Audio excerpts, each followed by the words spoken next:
Skandal beras oplosan kembali mengguncang kepercayaan masyarakat Indonesia.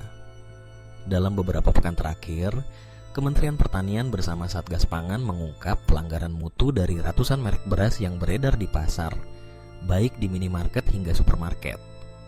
Investigasi ini bermula dari laporan masyarakat mengenai kecurigaan terhadap kualitas beras yang mereka beli. Dugaan kuat mengarah pada adanya praktik pengoplosan beras, di mana beras kualitas rendah dikemas ulang dan dipasarkan sebagai beras premium dengan harga yang jauh lebih tinggi. Langkah awal penyelidikan dilakukan dengan pengambilan sampel beras dari berbagai pasar tradisional dan retail modern di sejumlah daerah. Hasilnya begitu mengejutkan. Banyak produk yang mengaku berisi 5 kg beras, ternyata setelah ditimbang hanya berisi sekitar 4,5 kg. Selain itu, label yang menyatakan beras tersebut berkualitas premium ternyata tidak sesuai dengan kenyataan di lapangan.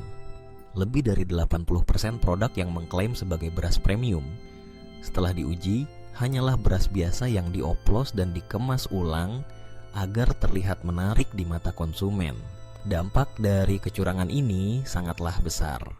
Kerugian konsumen akibat beras oplosan ditaksir mencapai sekitar 99 triliun rupiah setiap tahun. Angka ini tentu saja menunjukkan betapa serius dan meluasnya praktik curang yang terjadi dalam rantai distribusi pangan di Indonesia. Tidak hanya merugikan secara ekonomi, masyarakat juga terancam dari sisi kesehatan karena mutu beras yang tidak terjamin bisa membawa risiko bagi konsumsi jangka panjang.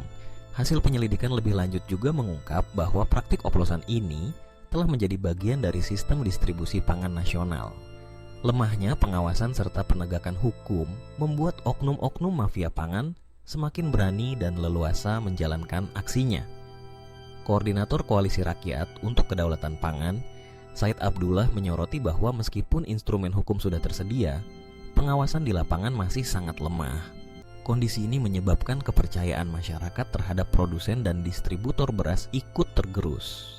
Dari data yang dihimpun oleh Kementerian Pertanian, terungkap setidaknya ada 212 merek beras yang tidak memenuhi standar mutu.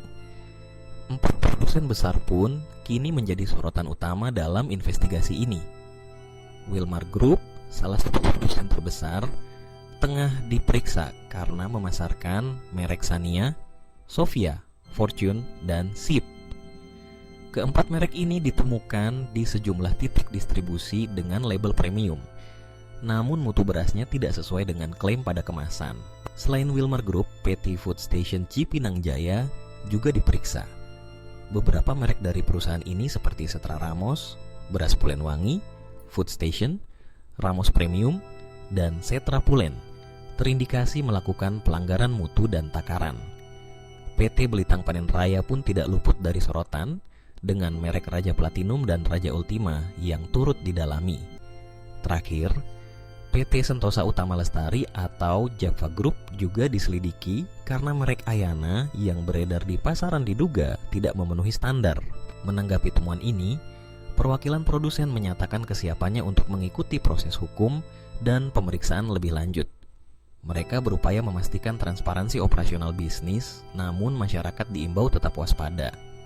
Jika menemukan beras dengan bau atau bentuk yang tidak wajar, segera hentikan konsumsi dan lakukan pemeriksaan laboratorium atau laporkan ke otoritas terkait. Kasus beras oplosan ini menjadi pengingat pentingnya pengawasan ketat dan penegakan hukum dalam rantai distribusi pangan.